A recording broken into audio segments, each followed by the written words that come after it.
पीछे वाले नारा नहीं लगा रहे। एक बारी जोर से सारे जने अपनी अपनी मुट्ठी बंद करके, हाथ ऊपर करके और पूरे दिल से जोर से बोलेंगे, भारत माता की इनकलाब, इनकलाब, वंदे वंदे। दोस्तों,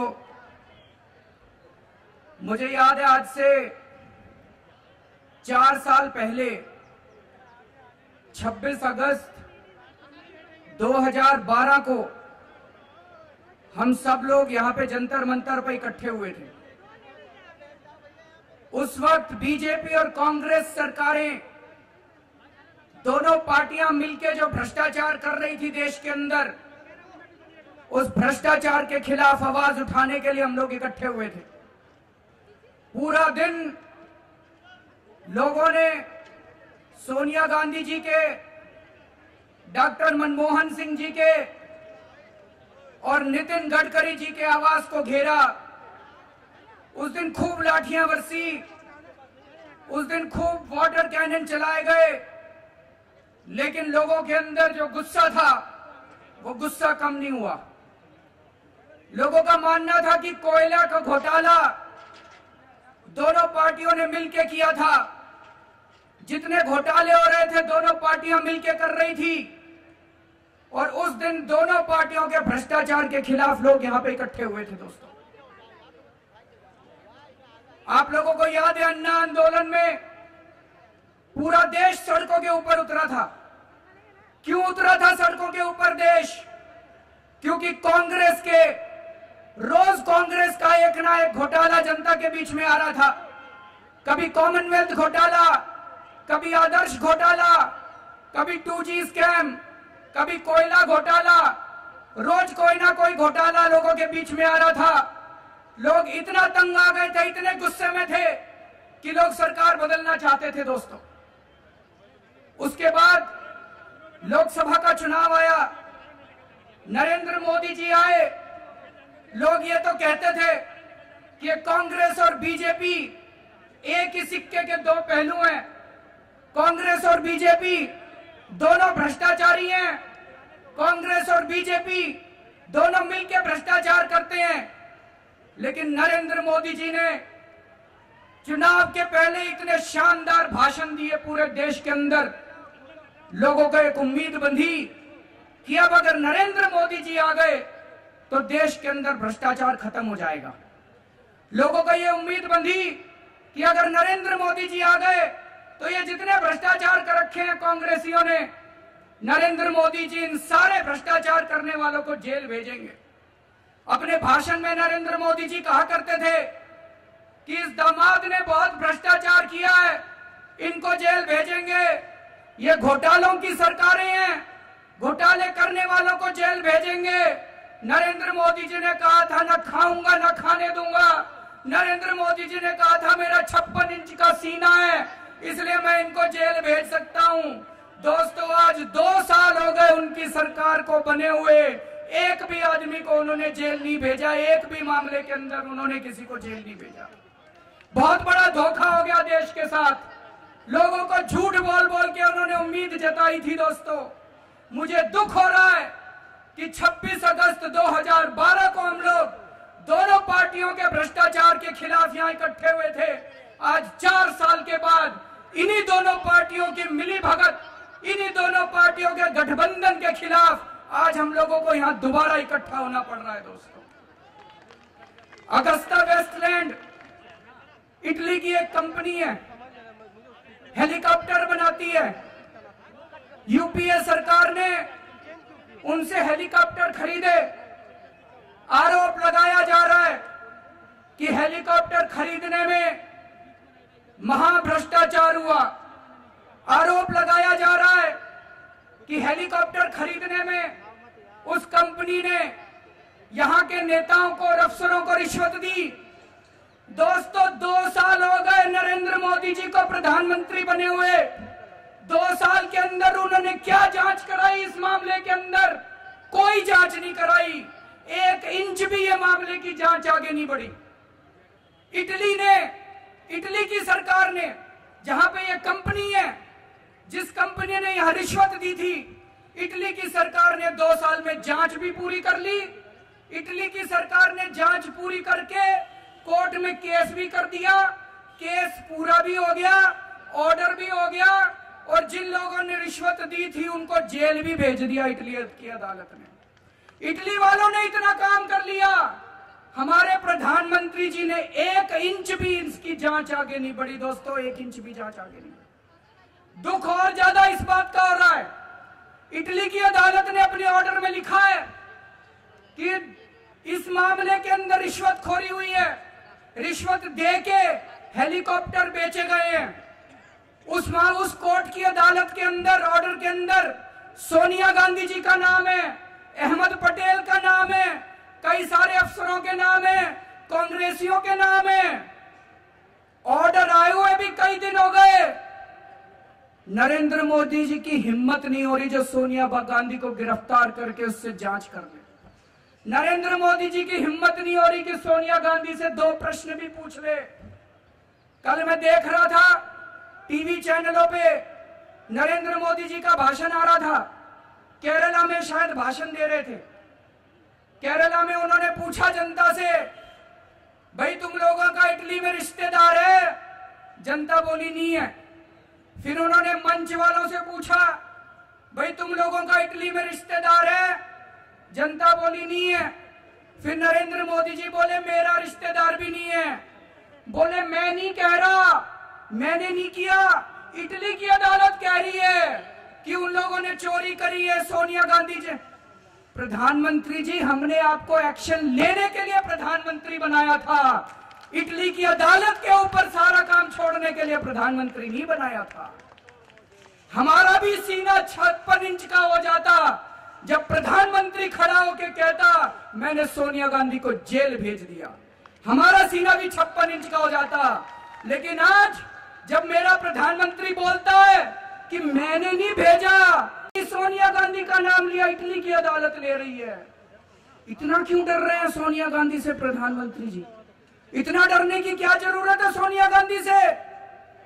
अमित शाह जी खड़े होके कहते हैं सोनिया जी प्लीज प्लीज आप बता दीजिए किस किस ने रिश्वत ली थी। सोनिया जी प्लीज, उनके मंत्री मनोहर पर्रिकर जी कहते हैं सोनिया जी प्लीज आप बता दीजिए किस किस ने रिश्वत ली थी। ऐसे जांच होती है? इसलिए आपको प्रधानमंत्री बनाया था, आप पहले ही बता देते कि आप मिले हो इन लोगों के साथ, ये देश आपको प्रधानमंत्री नहीं बनाता। दोस्तों, धोखा हो गया इस देश के साथ बहुत बड़ा। बंद कर दो सीबीआई, बंद कर दो एनफोर्समेंट डायरेक्टोरेट, बंद कर दो सारी जांच एजेंसियां, बंद कर दो एसीबी। अगर तुमसे जांच नहीं होती तो जांच करानी है, सोनिया गांधी को गिरफ्तार करो, 2 दिन उसका इंटेरोगेशन करो, देखो पता चल जाएगा किस किस ने रिश्वत लिया और किस किस नहीं। वो नहीं करेंगे, वो नहीं करेंगे। सोमनाथ भारती का, भाई साहब, सोमनाथ भारती का बीवी से झगड़ा हो गया। झगड़ा किसके घर में नहीं होता जी? सबके घर में मियां बीवी का झगड़ा होता है। सोमनाथ भारती का बीवी से झगड़ा हो गया, सोमनाथ भारती को 5 दिन जेल में डाल दिया इन्होंने। हमारे महेंद्र यादव, सोमनाथ भारती को तो जेल में डाल दिया, सोनिया गांधी को जेल में नहीं डालेंगे। महेंद्र यादव, उसकी विधानसभा में 4 साल की छोटी सी बच्ची का बलात्कार हो गया। बताओ आवाज उठानी चाहिए कि नहीं उठानी चाहिए बलात्कार के खिलाफ? महेंद्र यादव ने धरना करा, प्रदर्शन करा, महेंद्र यादव को उठा के 2 दिन के लिए जेल में डाल दिया। सोनिया गांधी जी को जेल में नहीं भेजेंगे। हमारे कमांडो सुरेंद्र, जिसने अपनी जान की बाजी लगा के बंबई के ऊपर जो आतंकवादियों का हमला हुआ था उससे देश को बचाया था, एक दिन कमांडो सुरेंद्र सड़क पे जा रहा था, उसने देखा कि कोई एनडीएमसी के कर्मचारी एक गरीब सब्जी वाले से रिश्वत मांग रहे हैं। उसने गाड़ी रोकी और उन एनडीएमसी के अधिकारियों को धमकाया। कमांडो सुरेंद्र के ऊपर SC/ST एक्ट लगा के 4 दिन के लिए इसको जेल में डाल दिया। सोनिया गांधी जी को जेल में नहीं डालेंगे। इन्होंने मेरे ऊपर सीबीआई की रेड करा दी, मोदी जी ने मेरे ऊपर छानबीन करती रही। पूरा दिन छानबीन करने के बाद इनको 4 मफलर मिले और कुछ नहीं मिला। सोनिया गांधी पे सीबीआई की रेड नहीं कराएंगे। सोनिया गांधी से क्यों डरते हैं हमारे प्रधानमंत्री जी? सोनिया गांधी से क्यों डरते हैं हमारे नरेंद्र मोदी जी? चुनाव के पहले कहते थे देश का दामाद है वाड्रा, चुनाव के पहले कहते थे कांग्रेसियों का दामाद है वाड्रा। अब ऐसे लगता है नरेंद्र मोदी जी ने भी गोद ले लिया वाड्रा को। 2 साल हो गए, वाड्रा जी के जमीन घोटाले के कागज राजस्थान के अंदर हैं। वाड्रा जी के जमीन घोटाले के कागज हरियाणा के अंदर हैं। हरियाणा में बीजेपी की सरकार है, राजस्थान में बीजेपी की सरकार है, केंद्र में बीजेपी की सरकार है। किस चीज का इंतजार कर रहे हैं? किस चीज का इंतजार कर रहे हैं? क्यों नहीं वाड्रा के खिलाफ एक्शन ले रहे? क्यों नहीं उसको गिरफ्तार कर रहे? क्यों नहीं उसको जेल में डाल रहे? उससे प्रश्न भी नहीं पूछे, उससे इंटेरोगेशन भी नहीं करी। एक बार सीबीआई ने उसको बुलाया तक नहीं है। केजरीवाल के ऊपर सीबीआई की रेड कराएंगे, वाड्रा के ऊपर रेड कराने की हिम्मत नहीं है नरेंद्र मोदी जी की। क्यों नहीं हिम्मत है? क्या कारण है? मैंने बहुत सोचा दोस्तों। 10 साल देश के अंदर यूपीए की सरकार थी। इन 10 सालों के अंदर यूपीए की सरकार ने, कांग्रेसियों ने नरेंद्र मोदी जी के कई सीक्रेट घोटाले अपने पास रख रखे हैं। नरेंद्र मोदी जी की हिम्मत नहीं है। उनको पता है कि आज अगर सोनिया गांधी को गिरफ्तार करा दिया, आज अगर वाड्रा को गिरफ्तार करा दिया, तो मोदी जी के भी बहुत सारे सीक्रेट पब्लिक के अंदर आ जाएंगे। जैसे एक सीक्रेट बताता हूं, नरेंद्र मोदी जी का डिग्री घोटाला निकल के आया है। नरेंद्र मोदी जी ने एफिडेविट में बोला, बार बार एफिडेविट लिखा।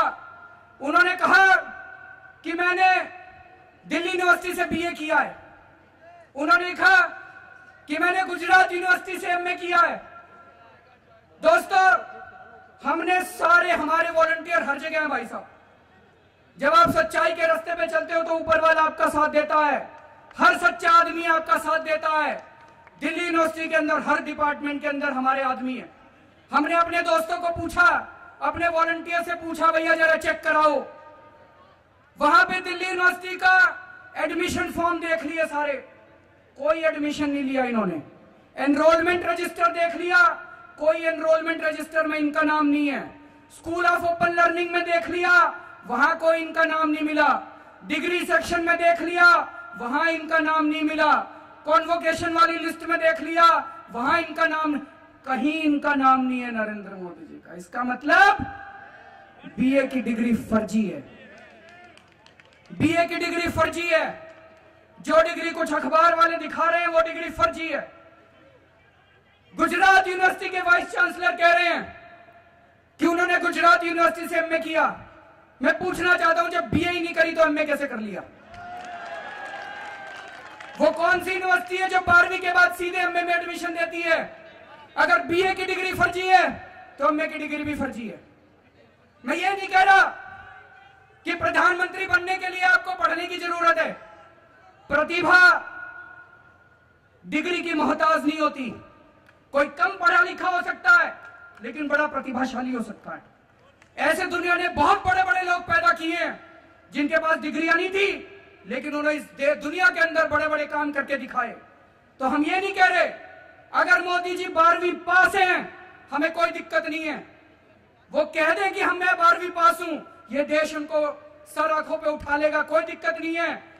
पूरे देश ने उनको वोट दिया था, पूरे देश के प्रधानमंत्री हैं। लेकिन अगर प्रधानमंत्री जी 420 करेंगे, अगर प्रधानमंत्री जी धोखाधड़ी करेंगे, अगर प्रधानमंत्री जी फर्जी डिग्रियों का काम करेंगे, ये देश बर्दाश्त करने वाला नहीं है।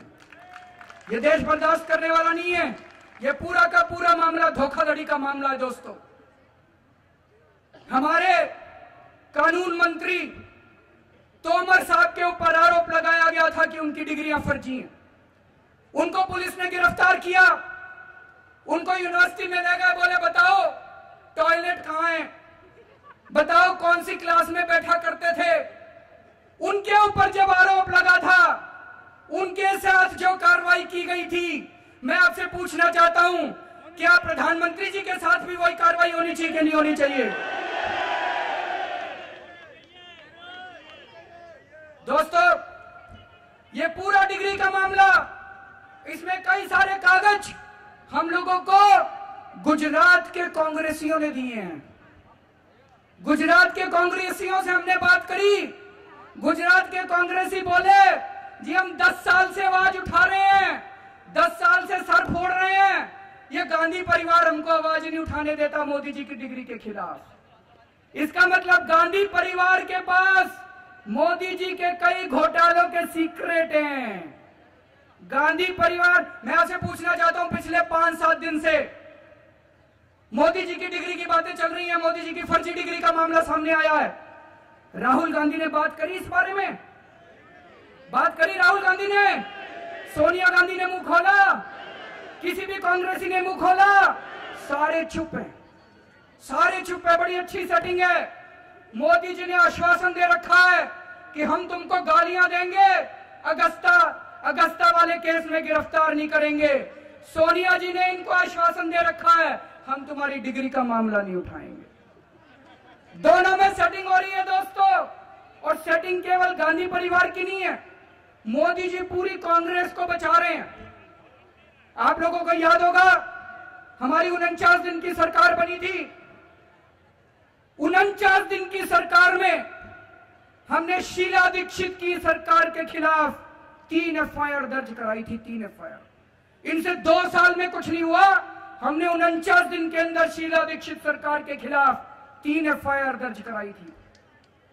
जैसे ही हमारी सरकार गिरी, इन्होंने तीनों फाइलें एक अलमारी में बंद करके ताला लगा दिया। 1 साल तक उसके बाद दिल्ली में राष्ट्रपति शासन था, 1 साल तक उसके बाद दिल्ली में मोदी जी का शासन था। इन्होंने तीनों शीला दीक्षित की फाइलें उठा के अलमारी में ताला लगा दिया। जब दोबारा हमारी सरकार बनी, फिर से हमने ताला खोला, उन तीनों फाइलों पे एक्शन लेना चालू करा, जांच चालू करी, तो मोदी जी तिलमिला गए। उन्होंने 8 जून को पिछले साल अपनी पैरामिलिट्री फोर्स भेज के हमारी एंटी करप्शन ब्रांच के ऊपर कब्जा कर लिया और इन तीनों फाइलों को फिर से अलमारी के अंदर बंद करके ताला लगा दिया। दोस्तों, तो केवल सोनिया गांधी को नहीं बचा रहे, मोदी जी शीला दीक्षित को भी बचा रहे हैं, सारे कांग्रेसियों को बचा रहे हैं। आज मैं चैलेंज करता हूं, मोदी जी 1 साल के लिए हमको एंटी करप्शन ब्रांच दे दो, हम दिखाते हैं तुमको कि जांच कैसे होती है और भ्रष्टाचारियों को जेल कैसे भेजा जाता है। इन सारी पार्टियों ने चैलेंज किया था।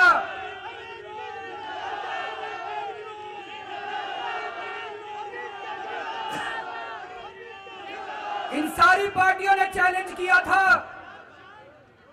हमने कहा था लोकपाल बिल दे दो, लोकपाल बिल दे दो। बोले लोकपाल बिल नहीं देंगे, हिम्मत है तो चुनाव लड़के दिखाओ। हमने कहा जी हम बहुत छोटे लोग हैं, हमको चुनाव लड़ना नहीं आता, हम कभी चुनाव नहीं लड़े। बोले चुनाव लड़ लो, अंदर आ जाओ और अपना लोकपाल खुद पास कर लो। जब कोई चारा नहीं बचा तो अपनी पार्टी बनाई, चुनाव लड़े, चुनाव जीते और खुद अब संसद के अंदर, विधानसभा के अंदर आके हमने लोकपाल बिल पास किया। अब ये लोग चैलेंज कर रहे हैं, मैं आज चैलेंज करता हूं, 1 साल के लिए एसीपी दे दो, हम आपको दिखाएंगे कि करप्शन के खिलाफ लड़ाई कैसे होती है और भ्रष्टाचारियों को जेल कैसे भेजा जाता है। आज मैं इस मंच से मांग करता हूं कि प्रधानमंत्री जी इटली के ऑर्डर के अंदर जिन जिन लोगों के नाम है, सोनिया गांधी जी का नाम है, अहमद पटेल का नाम है और कई कांग्रेसियों के नाम है, कई अफसरों के नाम है, हम मांग करते हैं, इस देश की जनता मांग करती है कि उन सबको गिरफ्तार किया जाए, पुलिस रिमांड ली जाए उनकी और उनसे इंटेरोगेशन करके दूध का दूध और पानी का पानी किया जाए। और हम मांग करते हैं कि जो फर्जी डिग्री का मामला आया है, इसके ऊपर प्रधानमंत्री जी साफ करें कि उन्होंने बीए किया है कि नहीं किया, उन्होंने एमए किया है कि नहीं किया। एक बारी प्रधानमंत्री जी सारे देश से माफी मांग ले कि मेरे से गलती हो गई, मैंने बीए नहीं किया था, मैंने एमए नहीं किया था, मैं 12वीं पास हूं, ये सारा देश उनको सारा खोपे उठा लेगा। हमें BMA वाला प्रधानमंत्री नहीं, हमें सच्चा प्रधानमंत्री चाहिए दोस्तों। बहुत बहुत शुक्रिया।